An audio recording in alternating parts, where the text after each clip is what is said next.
10 ఏళ్ల అధికారం, 2 ఏళ్ల ప్రతిపక్షం. ఇన్నేళ్ల ప్రయాణంలో పార్టీకి కమిటీలు మాత్రం లేవు. గతంలో ఎప్పుడో జిల్లా అధ్యక్షుల్ని నియమించి వదిలేశారు. ఆర్భాటంగా రాష్ట్రమంతా పార్టీ కార్యాలయాలు ప్రారంభించుకున్నా పనిచేసిన కార్యకర్తలకి మాత్రం పదవులు దక్కడం లేదు అనేది గులాబీ పార్టీ కార్యకర్త మదిలోని మాట. ఇప్పటికైనా ఆ దిశగా పార్టీ అడుగులు వేస్తుందా? ఉద్యమ కాలంలో గులాబీ పార్టీకి ప్రజలే కార్యకర్తలు. పార్టీలో పొలిట్ బ్యూరో మొదలుకొని రాష్ట్ర కమిటీలు, జిల్లా కమిటీలు, మండల నియోజకవర్గ కమిటీలు కూడా గులాబీ పార్టీకి పటిష్టంగా ఉండేవి. వీళ్లంతా ప్రజలతో మమేకమవుతూ తెలంగాణ ఉద్యమాన్ని ఉర్రూతలూగించారు. కానీ 2014లో అధికారంలోకి వచ్చిన తర్వాత పార్టీ పటిష్టతని పూర్తిగా పక్కన పెట్టేశారు కేసీఆర్. పరిపాలనపై పూర్తిగా దృష్టి పెట్టి పార్టీ, ప్రభుత్వం ఒకటేనంటూ చెప్పుకొచ్చారు. అధికారంలో ఉన్న ఆ 10 ఏళ్లు ప్రతి కొత్త జిల్లాలో ఒక కార్యాలయాన్ని కూడా కట్టించారు.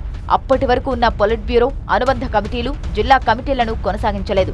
పోనీ కొత్త కమిటీలను నియమించారా అంటే అదీ లేదు. 2019లో రాష్ట్ర వ్యాప్తంగా పదవుల్లో ఉన్న ఎమ్మెల్యేలను జిల్లా అధ్యక్షులుగా నియమించి మిగతా కమిటీలను అలాగే వదిలేశారు. ఇప్పుడు ప్రతిపక్షంలోకి వెళ్లి 2 ఏళ్లు కావస్తున్నా క్షేత్రస్థాయిలో పనిచేయడానికి కార్యకర్తలకు పదవులు లేవు. ఎన్నాళ్లు కార్యకర్తలుగా పనిచేస్తాం, పదవులు ఇస్తే బాధ్యతగా పనిచేయడానికి అవకాశం ఉంటుందని గులాబీ దళం మొత్తుకుంటున్నా తెలంగాణ భవన్లో పట్టించుకునేవారే లేరట.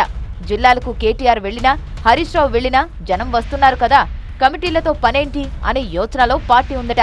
ఈ వైఖరితోనే కొంత డ్యామేజ్ జరుగుతుందనే భావనలో ఉంది కేడర్. ఇప్పటికీ పార్టీ కార్యక్రమాలకి నియోజకవర్గ ఇన్ఛార్జీలు, ఎమ్మెల్యేలు తప్ప ఇంకెవరూ పనిచేస్తున్న సందర్భాలు లేవు. మొన్నటికి మొన్న ఓటమి పాలైన జూబ్లీహిల్స్ నియోజకవర్గంలో ఇదే పరిస్థితి. డివిజన్ల వారీగా కమిటీలు లేకపోవడంతో బాధ్యతను నెత్తిన వేసుకొని పనిచేసిన కార్యకర్త ఒక్కరూ కనిపించలేదు. బయట నుంచి వచ్చిన ఇన్ఛార్జీలు తప్ప లోకల్ లీడర్స్ జాడలేదు. స్థానిక కమిటీలు ఉంటే జూబ్లీహిల్స్ ఫలితం మరోలా ఉండేదని సమీక్షా సమావేశంలో కేటీఆర్ ముందు పలువురు ప్రస్తావించారట. పార్టీలో పదవుల హోదా కోసం మాత్రమే కాదు, కొంతమంది కార్యకర్తలని ప్రభావితం చేయడానికి, ప్రతిపక్షంలో గట్టిగా పోరాడడానికి కూడా అవసరం. ఇప్పటికైనా కమిటీలు వెయ్యాలని గులాబీ బాస్కు పదే కేడర్ విన్నవించుకుంటున్నారు. పార్టీ కమిటీలు, సభ్యత్వాలు, అనుబంధ సంఘాలకు నాయకత్వం ఏర్పాటు అంటూ ప్రతి 2-3 నెలలకు ఒకసారి పార్టీ నుంచి ప్రకటనలు వస్తున్నాయి. కానీ దానికోసం కసరత్తు మాత్రం జరగడం లేదు. ఈ క్లిష్ట సమయంలోనైనా పార్టీకి కమిటీలు నియమించి క్యాడర్ బేస్డ్ పార్టీగా బీఆర్ఎస్ ను మార్చాలని గులాబీ కార్యకర్తలు కోరుతున్నారు. మరి పార్టీ ఎలా స్పందిస్తుందో చూడాలి.